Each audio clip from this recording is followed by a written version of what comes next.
everyone, it is episode 377 of This is Whole Life, where we discuss weekly the topics and the things and the stories and the messages and your questions that come about from those messages here at WholeLife Church in Orlando, Florida. This week is week 8 of the Chosen series. I think we're going to take the spoiler alerts off now. I mean, if you've made it this far and, if you happen to hear something today, well, we did our best to try to shield you from all of those things. And this week, I'm particularly excited. This was your favorite episode. It was. And I had not watched this. I think I've only seen this. I'd only seen it twice. We went to the theater to support The Chosen. Went with a group of about 40 of us and went and filled up the perfect seats right in the middle, about mid-height in the middle, got all the best sound, got the best picture, and they released those in theaters, episodes 1 and 2, earlier this year. And it was pretty amazing, actually, to see it in the theater seating setting with the audio and just the big screen. It was pretty cool. But I had forgotten why, all the reasons why that I liked this episode. And there's one thing in particular which we'll get to, but the first one was Matthew. I mean, if you haven't fallen in love with Matthew's character as portrayed here in this holy imagination that The Chosen has taken, to see that Matthew probably to this point has grown more so than anybody else in the show, from someone who just, you can almost feel a self-loathing in the beginning of who he is because of the weight that he carries from his family, from his people, that he's betrayed them, but also not enough to not do it. And to have him at his parents' house, actually having his dad speak with him, and him not, I kind of got the feeling like maybe he didn't even understand all the things Jesus said. Because he said, my rabbi said this. So I'm pretty sure he's right. I don't know exactly what all of it means, but I've at least taken in enough that I know that I need to come here and ask for your forgiveness. And I thought that whole scene was pretty powerful in and of itself, and was like, man, how could that not be part of your... Yeah, I think that's, and Ken, you brought it into your sermon a little bit. It seems like we're seeing now this new season 3 is becoming far more in depth on these character examinations of each person. The other piece that I thought they did a really good job of was a scale of people coming to see Jesus. Yeah. Creates a bit of a problem. And you don't even think about that kind of thing when you start to realize these are people coming from long distances and literally creating, they had it look like they were creating these little mini villages. Yeah. And what that brings in as well. So I like the way in which it's not just character development or exploration, but it's also this idea of, if we're going to be honest with the Bible, we have to be honest with what the context of that era would be like, and if these things were actually happening. Yeah. And that's the part that I thought was, and how would it have gone for Matthew's family to have to deal with their son becoming one of the, tax collectors. Whether his dad was a businessman or not. Whatever he was, But I think it's accurate that the family was surely shunned because of his chosen work. And then the tent city, I thought that was here's people traveling from all over. They're living without all the basic necessities of life. I mean, who knows where the bathroom is? You're cooking and over a fire, you're living outside, and you have no idea when Jesus is or may not come back. I mean, There's no guarantee that he's going to be there, and yet they're not going anywhere. And then Simon just faced again with the past. The past that he can't escape either. And it just, all of these things put together, the 12 are patched up and paired up with people that they're looking around the table going, oh no, please Jesus, don't, Z's probably saying, Jesus, please not Matthew, please not Matthew. And that was before he knew that he was, that he was a tax collector. Well, I don't think before The Chosen, I'd ever thought about who Jesus paired with. They went out 2 by 2. Yeah. I don't think I'd really thought it. I don't know if maybe the thought went, well, maybe, James and John went together and Andrew and Peter. But I just love that how the chosen made me rethink it. I mean, Jesus was so intentional with everything that he did that it just absolutely seems logical that he would have been very thoughtful about who he paired with whom. And not just for the sake of going out and preaching 2 by 2, but for their character development. Because when you look at who in the chosen, who they imagined were paired together, I like the way they imagined it because it makes sense to me that Jesus picked people that might not necessarily really get along the best, or who needed to be able to figure out how to get along. And I just loved it. I loved it that he put the zealot with the tax collector, and then didn't. And what? I did like it though that once they're in the thought process, then they become. To me, that was kind of a moment when I realized they had all the same fears that we had.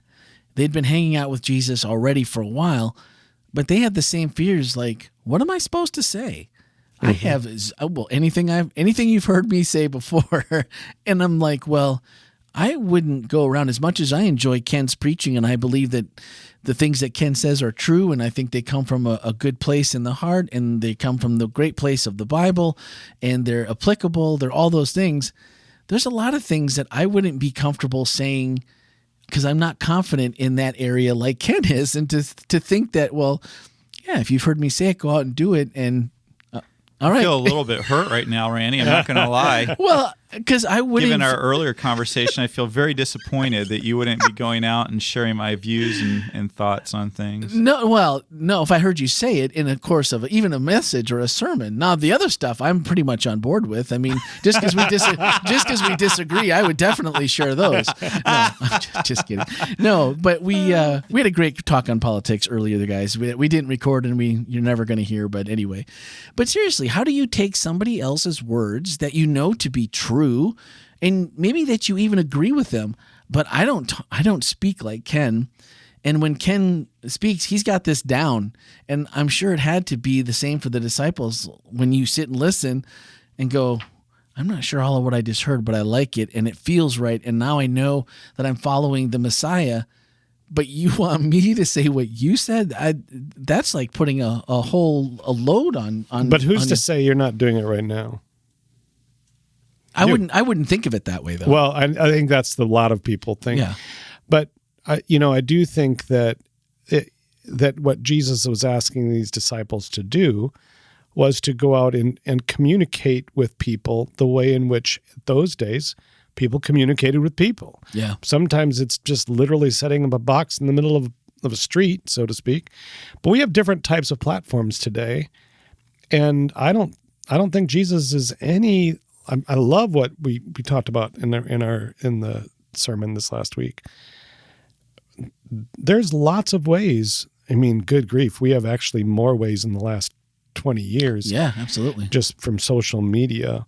What does it mean to be somebody on social media that has a Christ-like heart and says the things that he says with a little bit of bravery sometimes, because the opposition is out there. And that's, I mean, if there were one thing I was really wanting to get across in that sermon is what's keeping you back? Yeah. Yeah. What's keeping you back from sharing the gospel? Because I firmly, to the core of my being, believe that every single follower of Jesus has been called to share Jesus with others. How they share Jesus with others varies greatly. The context, where, when, those things, but every single one of us who claim to be followers of Jesus have been called to share Jesus with the world around, the people that God's laid it on our heart to share Jesus with. And I just think that we unfortunately tend to make it way more complicated than it really is. It is not any more difficult than what that clip that I used in it's just share what you've heard Jesus tell you. What is it that's happened in your life? You don't have to have all the theology of it figured out, but this is what Jesus has done for me. This is what I see Jesus doing. This is what I believe about Jesus. And sharing those things, it's so important. And you know what? I mean, what I've discovered is that people will not necessarily listen to sermons but they will listen to friends. They'll listen to their friends sharing what they've experienced. And when people come to Whole Life, I find out more often than not it's because there was a friend that said, hey, you really ought to come here. There's this good thing or that good thing. It's not because they were, there's some people that do go through the phone book, I guess if there are phone books anymore, or go through or Google churches near me or whatever, and they go and, or maybe sometimes that happens, but I would easily say that easily 80 to 90% of the people that walk through the doors at Whole Life were invited by somebody else to be here. Yeah. No, I agree. I think people really resonated with this idea when it's like, well, just do what Jesus has done for you, right? Just talk about it. Yeah. But we look at it as such a calling and maybe the elevation of how we hold Jesus to this high elevation, which he should be. Yeah. He deserves all of that. But the rest of us don't. But when and so the Ken cover letter story was the best, because when he said that his top 5 reasons that he shouldn't be hired was, and I was just like, bad temper? Ooh, dang it. Check. I don't bite my tongue.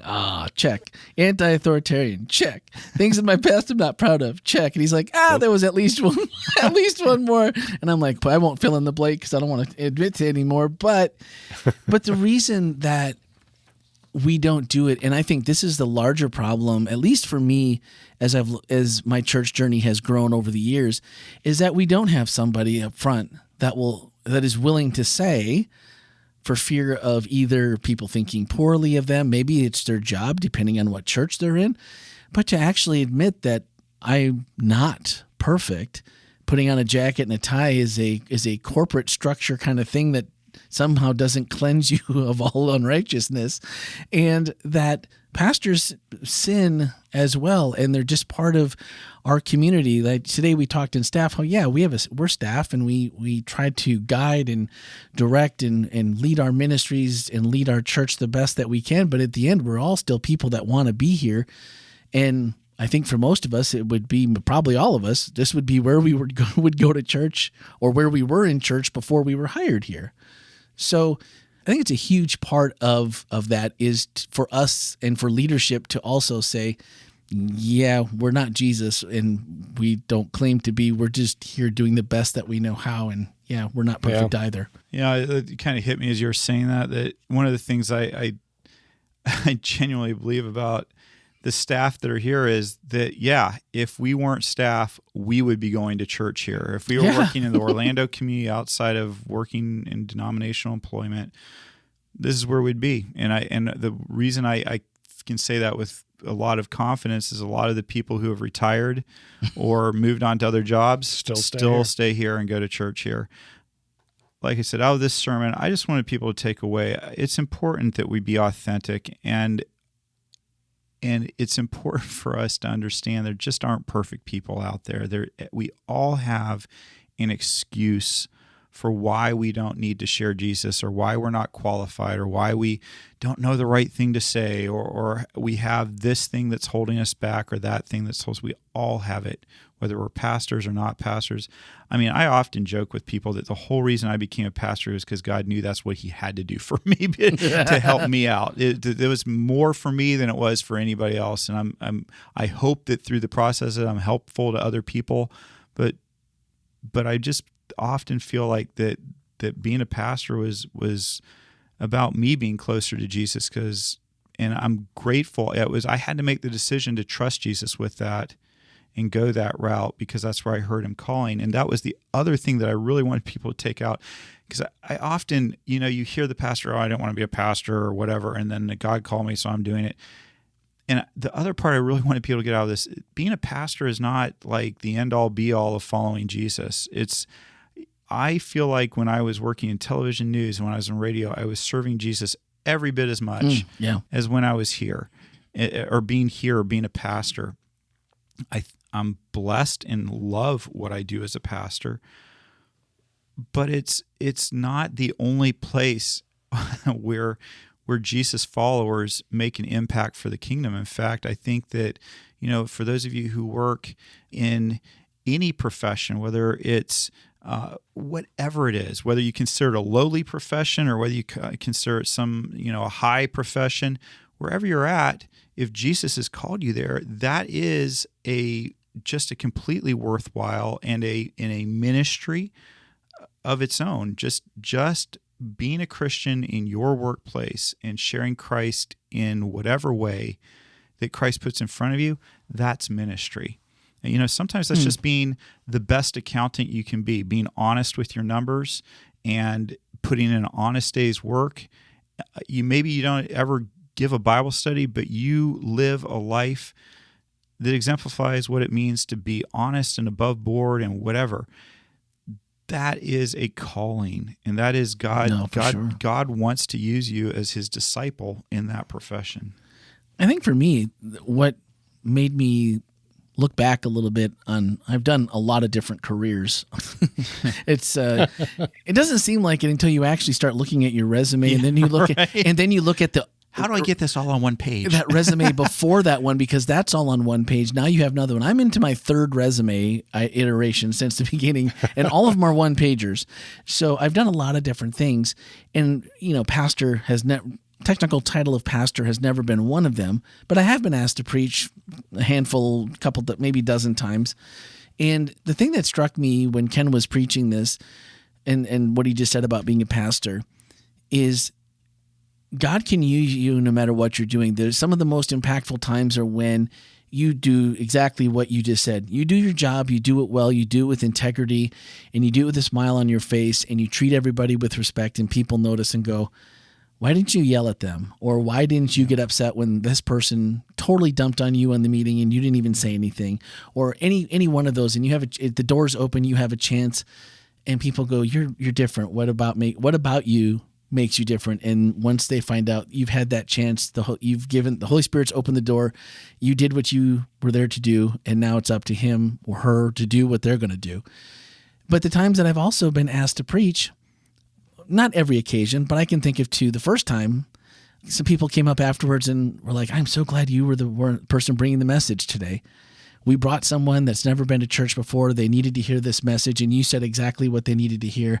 They were crying. They gave me a hug, and I was like, wow, this is pretty cool. Not that I would want to do it every week because it's painstaking, at least for me, because I'd never done one before, and I don't know if it got any easier over the next 6 or 7 or more. But just to see that no matter what you're doing, if you're doing it with Jesus at your back, helping you, walking alongside, pushing you along, and helping you, you get that no matter what you do. And I thought that was a really great part of the message that Ken pointed out.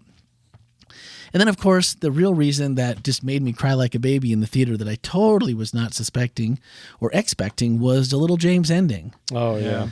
After all of that, and as we talked Friday night here at the viewing, and I was sharing what I really liked about the episode, and there was so many different pieces and so many lessons that you could learn, and the way that they set this up, and the things that they made you think about that you hadn't thought about before.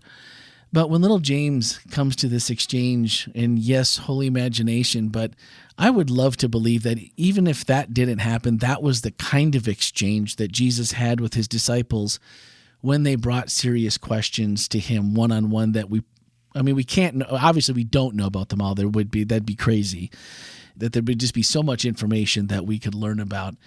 But as someone who has a special needs person, my daughter, that you can't avoid people knowing about, and you really put yourself in little James' shoes where he's almost afraid to ask. The episode before, Thomas says, "What, you think he doesn't know, or you don't think people, like, he hasn't noticed even by like your walking?"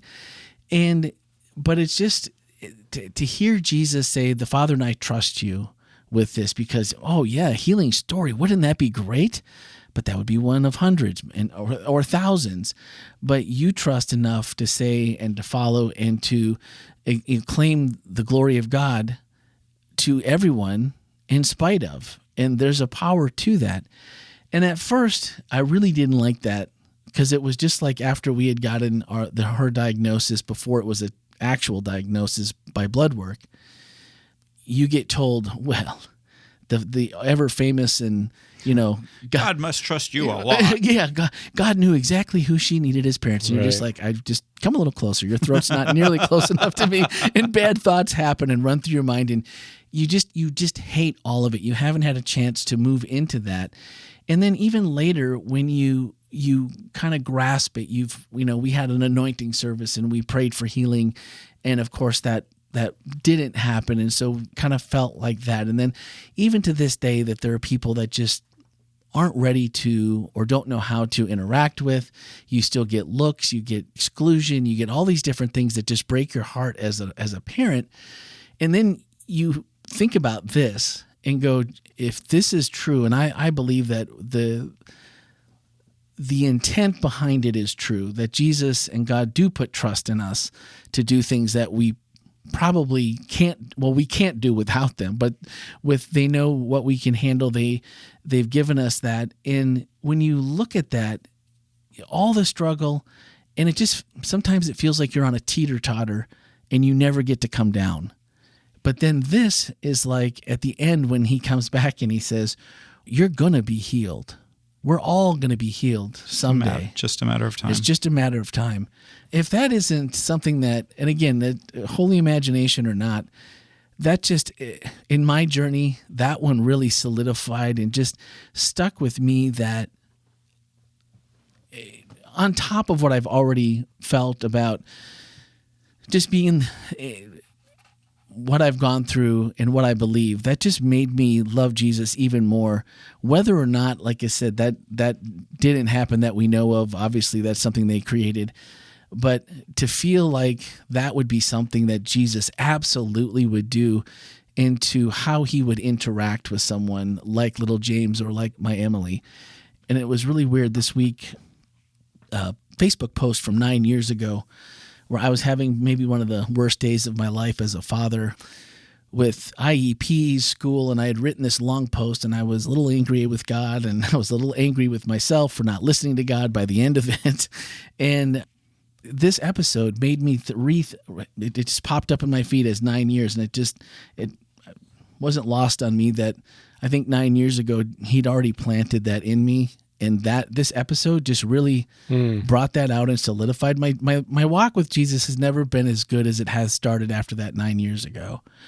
And this just felt, and I hate the word deja vu because I think that's a little, I don't know what it is, but I don't really care for the term or some of the theology I've heard behind it. But when it feels like you've been somewhere before and it's as palpable and as real as a smell, a taste, a touch, a feel, a solid memory, whatever you want to say. This just really even more so hit home to me this week, and it was That's cool. by far my favorite episode, besides all of just the other dynamics that you learn and you think, we pick on the children of Israel, and we certainly pick on the disciples because they had Jesus. And yet you look at this episode and go, yeah, I'd have been right there with the rest of these guys going, you're sending me out with Ken and Jeff? Oh, man. Lucky you. Oh, man, we're never going to make it out there. No. But anyway, if there's something to hold on to, man, it is, we're all going to be healed. It's just a matter of time, and makes you think about heaven and all those things. And it's a good place to hang out for a little while if you haven't for a while. Yeah. Cool. Let's get to the chat. And first off, I want to say Matthew, who is our newest online worship host. Good job, Matthew. Matthew, great job. And his skill right now is the chat.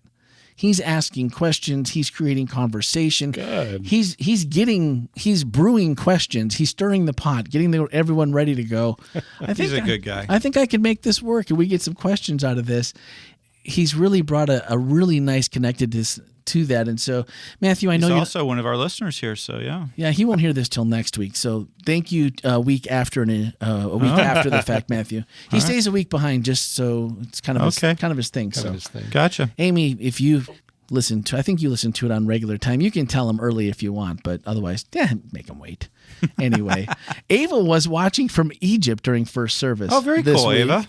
And so she checked in, and I was curious. From Egypt. From Egypt. Now, I'm not sure what chance, but How fun. Cairo and what was the other one? Alexandria or One of the big cities. I searched Egypt in the iPhone app where it gives you the world clock, and it gave us 2 instances. In both of those cities, it was +7. So it had been about almost 5:45 in the evening when she would have been watching. Okay. But just in first service by us, about 9:45. So just wanted to say welcome if by chance you're a listener, and if not, welcome. Yeah, that's just remember awesome. for those of us that are here, when we have our online ministry is alive and thriving, and people, you never know where someone might be watching from. It was very cool. And then I thought Craig was very astute in he kind of gave his overall theme, because we were kind of short on time for the Q&A, and why is suffering so important? And something to think about since then.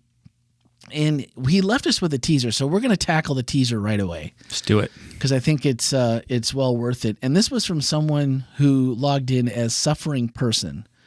So first off, Suffering Person, I want you to know that I was here a little bit later on Saturday afternoon than normal. Just my family was at an event, and I was here, so I thought, well, I'll get the stuff posted online, the sermon. And while I was doing that, God just put it on my heart that I've been praying for you since Saturday, Suffering Person, just because I'm not sure what you're up against and what's going on in your life, but just want you to know that someone's praying for you here. And Suffering Person said, why does suffering need purpose? Why can't I serve God without the suffering defining me or how I serve? That sounds abusive to me. Oof. It does feel a little abusive from just a world outlook of, why do I have to suffer all the time? Why do I have to take the abuse? Why does suffering need purpose? Or does God have, maybe it's, why does suffering need God's purpose? Does God have a purpose for suffering? Or does he need to? This would be a hard question to answer in even the amount of time. I know Ken got approached by it, and I was thinking, there are volumes and volumes of books written on this very topic. It's a very good question in terms of, why is suffering here, period? Why do we have, I mean, and to answer the question in one way, and that is that it is a universal issue. It's not, and I do think we have to look at it from the standpoint of, why am I suffering?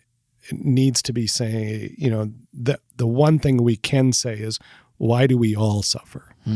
Because it isn't just me. And, when you reflect on it, you kind of go, well, in comparison, it feels like my suffering is, but if you go down that road, suffering has been through the ages, a human problem. It's been a human issue. So maybe we shouldn't be looking for meaning as much as we should be looking for levels of, how do I enter somebody else's suffering?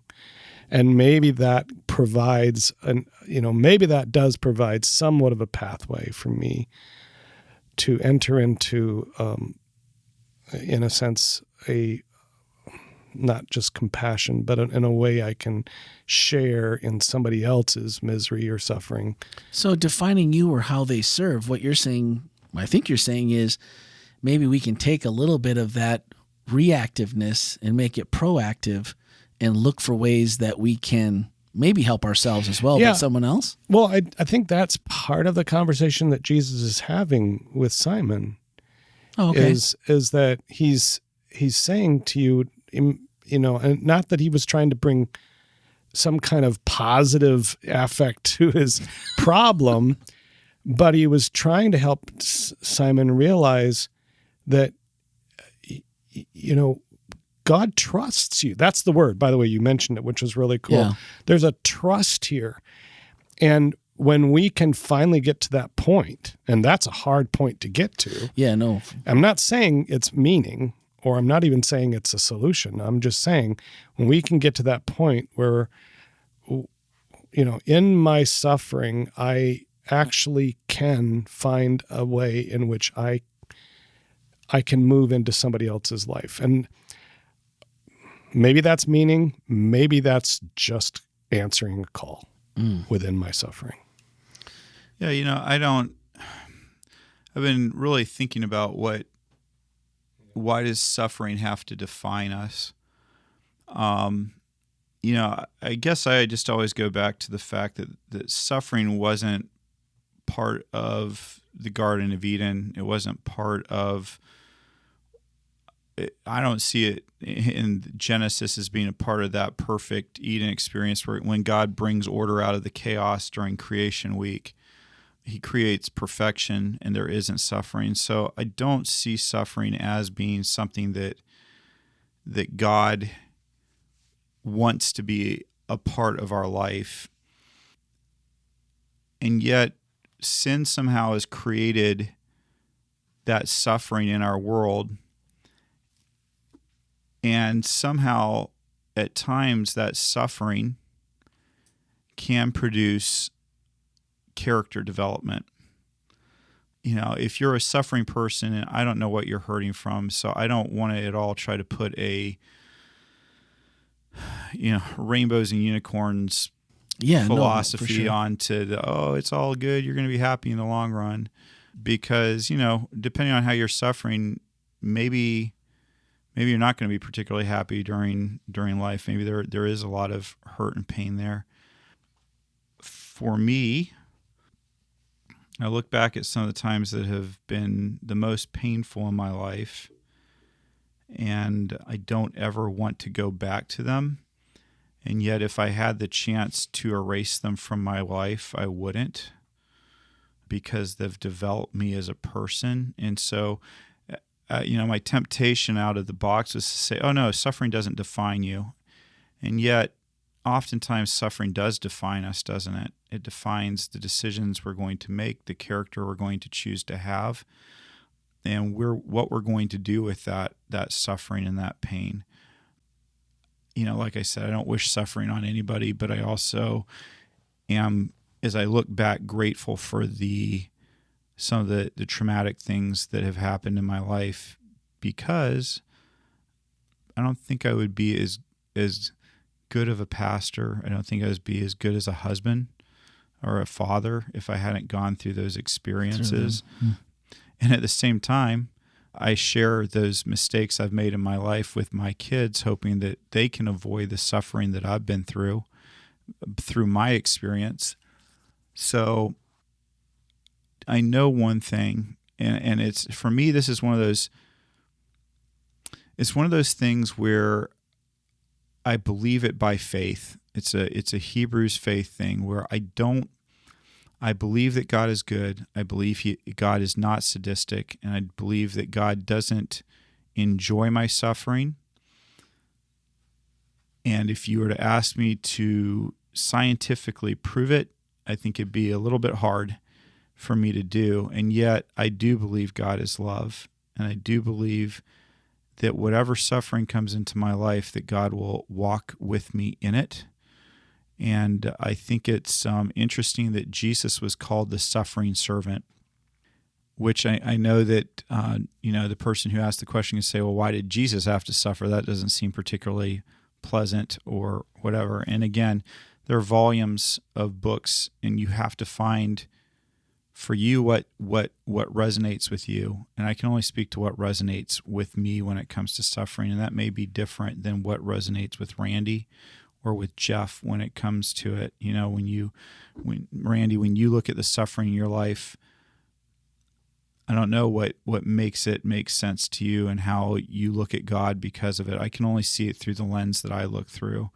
And for me, I unequivocally believe that I serve a loving God. I also, in that tension, believe that God has allowed suffering to come in my life that he felt like was going to be good for me. Okay. It's like going to the gym, right? So hold on. Yep. Hold on. We're right there. I'm gonna more to go, but we have a couple other questions that mimic suffering persons, but they bring in an extra question. Matthew asked, "Why is it important to suffer for following Christ?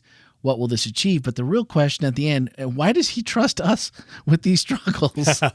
Why? I mean, you just said you found some things that worked, but knowing that he had to come to save us because we couldn't do this on our own.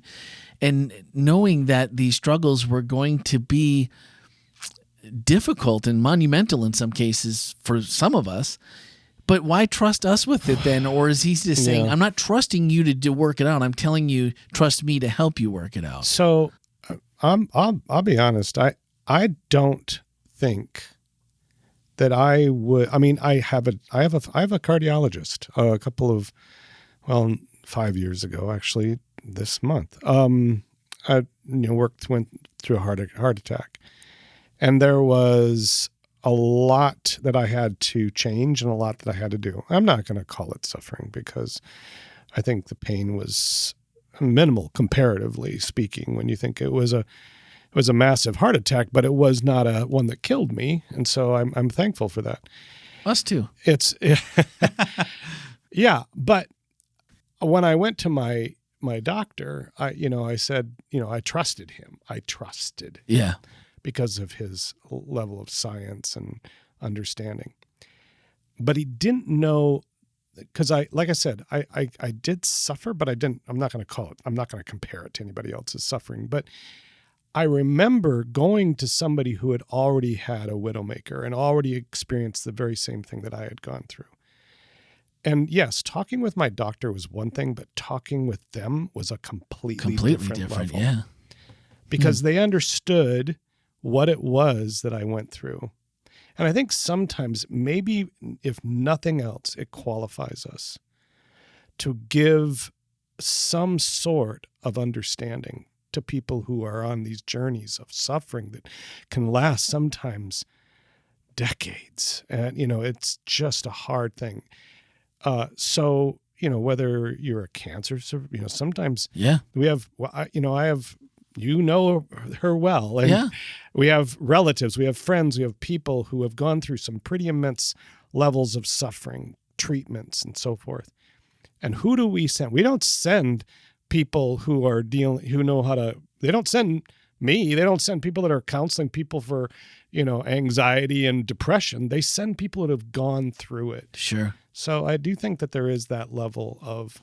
And I think that's the holy imagination of Jesus tells little James, this is going to has defined and will define the rest of your life. Yeah.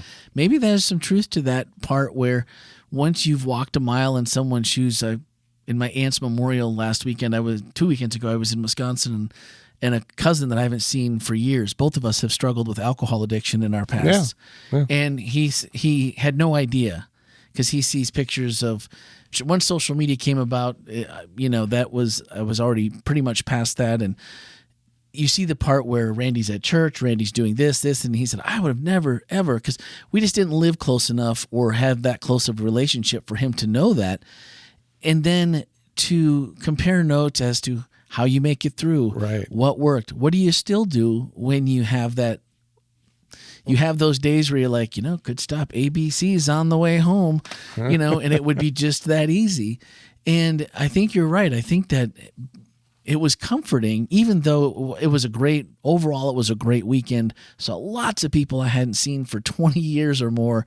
And it was a really overall, really solid weekend, but it really brought me comfort to listen to someone who I care about, who also went through the same thing, and neither one of us really knew the depth of our stories. And I feel a lot better about where I'm at than I did before. True. And it wasn't like I was in a present struggle. You know what I mean? Well, people that do struggle with addictions know that it's not the psychiatrists, it's the 12-step people that they went through those steps with that made the difference. Yeah. Well, and Erin said, repeating a little bit, but I feel like she's coming at it from a little bit different. Does God ordain and orchestrate the suffering, or does he just use the suffering that is brought about? In other words, is it not a natural consequence of living in a sinful world, or other people's free will, or the enemy's doing and turning it around for a good purpose? I'm not asking this as a reflection of God's character. I'm curious, though, if it comes directly from him for our good, or if he just uses it under the circumstance and turns it into an opportunity for good. And that's I'm sure that is this so another volume? You might have three different opinions in the room. So I'll just give you my belief on this is that it's yes and. So I believe that sometimes God actually orchestrates suffering that comes into our life.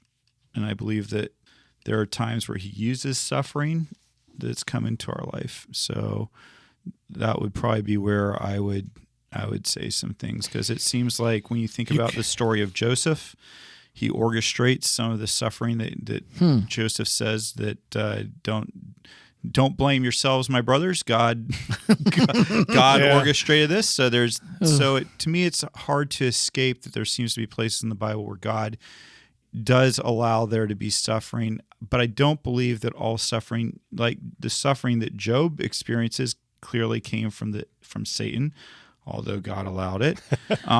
So Joseph, real quick, I have a question that just popped in. If God orchestrated that, does that mean that God orchestrated the hearts of his brothers and his?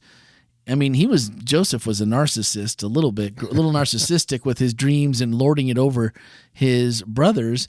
So was that a mixture of God orchestrating both sides to come to the conclusion that this punk needs to go down in the pit until we can? Oh, hey, money! Let's sell him. I don't. That's the part that is this a percentage? Is this the big cup game in the sky where God maneuvers? I don't know. And that's where I'd say good people can disagree. I think that you could take that story and say, well, no, God orchestrated their bad behavior, and God didn't have that planned originally. And like I said, good people can disagree on this. For me, it seems to me like God does it, and God works all things together for the good of those that love him and are called according to his purpose. So I'll say a qualified. I don't know. We actually had this has always been a question, I think, in Christendom. I do think that it's a good question, though. It defines maybe a little bit about how you were brought up, too, in terms of how you would look at yourself within your family. Sure. Because some people have parents that, hey, if he's gonna learn to know that the stove is hot, let him touch it. Go ahead, let him do it. Sure. And others would say, my dad wouldn't let me go near the stove, or those kind of things. Sure. And so I do think it's interesting because you can read in the Bible ways in which this guy goes both ways. It looks like sometimes, especially Joseph's last comment, by the way, God designed all of this. It's like he did it for good. And so on the other side of it, I also think that there is an openness to God that I don't think he designs evil either. So I don't think that he, although you can say, well, he worked with a lot of the people that oppressed the Israelites and looks like he made them, come in. But again, it's sometimes perspective and how you see the story unfolding. But I'm not going to say one way or the other, but I do think there's some interesting and very compelling arguments on both sides. Oh, come on, Jeff, I took a position. You can take a bold stand. I have a hard time. I'll just tell you that. I have a hard time with God who maneuvers suffering in his children to get something that he's hoping his children will learn. I do think that a lot of the stuff that we talk about is the chaos of sin, that God, he gave us the free choice. And I do think free choice is extremely important to God, that the freedom of us to move in and around this chaos is extremely important for him, that we have that choice. So does that make him, well, then why didn't he step in? That's another piece, that piece there. So I guess you can argue it on that side too. So I like to think of it personally, and this is just what I think of God and what I think he would do, or maybe do, or at least what pops into my head. Just thinking of the Joseph story, I have a hard time thinking about what you just said, God maneuvering, pieces and parts. And I believe that free will is something that he values. But I also think sometimes we don't see when we don't know the whole beginning from the end, maybe this is God putting on the brakes and just going, hey, they were going to kill him. Okay. That's what was going to happen. But with a little brake pushing and a little bit of nudging with the Holy Spirit, there was enough good left in him that we just sold them for slavery. And then I knew there was something that I could do for him and I could do for my people and make that work. Because that's how openness people that are saying God is, he doesn't do any of these things. He's not talk about the flood, because the flood's a pretty big deal. Sure. And then all of a sudden they're saying, well, the reason he stepped in there was because everybody's going to kill themselves anyway. So he needed to preserve some people and a few of the animals. So yeah, those are all narratives that I know we could spin for a while. So, yeah. And like I said, I think you have to find your meaning with God and what makes sense to you. And Jeff's correct in saying that I think the way you were brought up will often flavor the way that you happen to see that. I think that all that's true. The one that I always have maybe the hardest time with is the verse or the multiple verses that God hardened Pharaoh's heart. Yeah.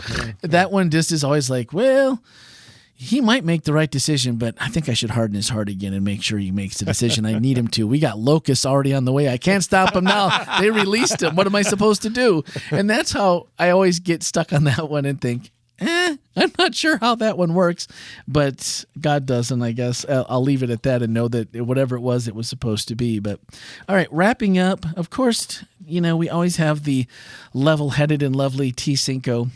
If God could only use those who were perfect, God would have nothing to work with. Well, good point there.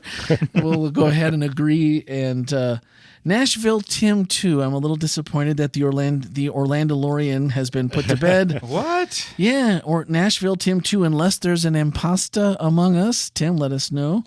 Excellent ultimate message. I know that's not the imposter. No, that's the right one. That's I got a text message from Nashville Tim saying that my penultimate, I must have meant Kenultimate. Yeah, no, I think so.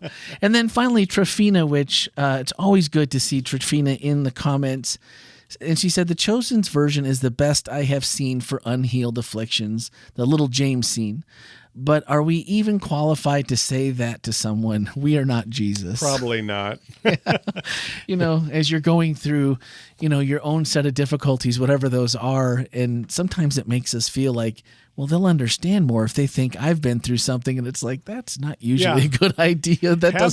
Having Jesus say that the Father trusts you is a little different than any of us saying that. Yeah, no. But Trofina, good to see you in the comments. And good point. Definitely good point. Okay, so if you haven't seen season 3, we're giving you the chance to do it because we're not talking about any more season 3. We're back to season 2, episode 1.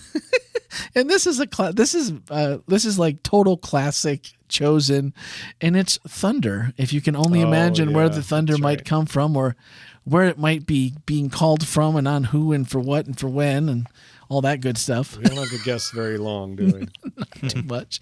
Probably not even if you haven't seen it. And we're crediting that. Ken, you have a lot of favorites. I do. Every single one I preached on. Yeah. So do I. Each one of them has been so good, and so many. I think like you were talking about earlier, Jeff, just putting it back in the time period and getting those parts where it really helps you visually get a feeling for, because that's hard to do if you're not a Bible scholar to understand that.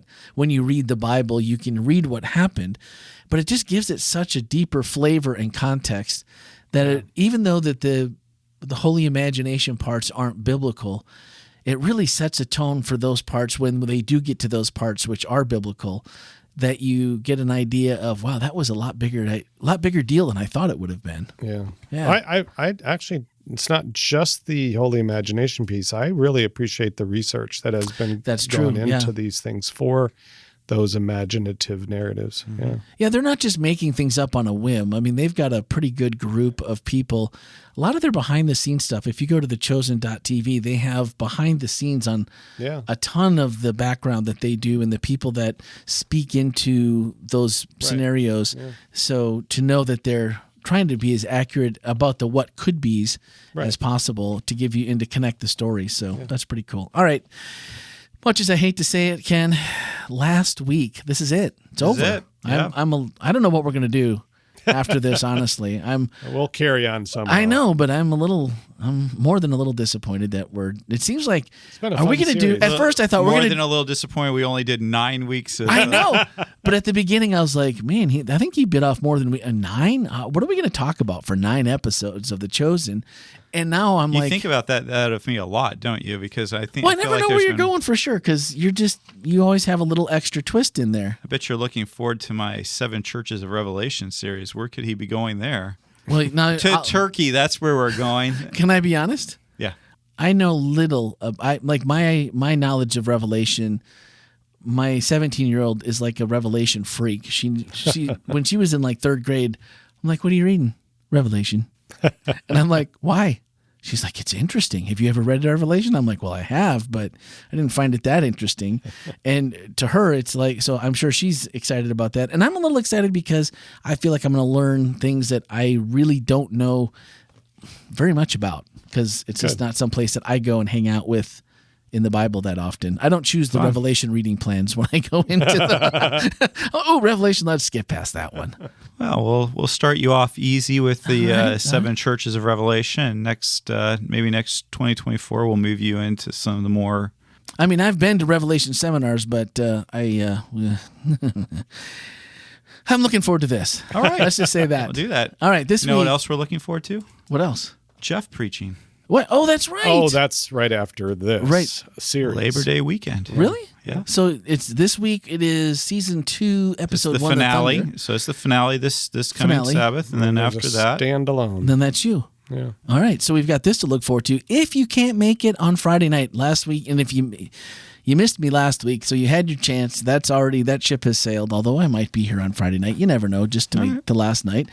If you want to watch Season 2, Episode 1, Thunder, the link, if you swipe up in this episode in the show notes, when you go down to the bottom and it says next week, Thunder, Ken will be preaching, there's a link right underneath that to watch the episode. So if you can't be here in person, watch it ahead of time, because it's always helpful to know in what context. We're only using 2 or 3 clips usually per message, and that helps you to see what it's actually in reference to if you see the whole episode and can't be here. But if not, be here at 7 o'clock.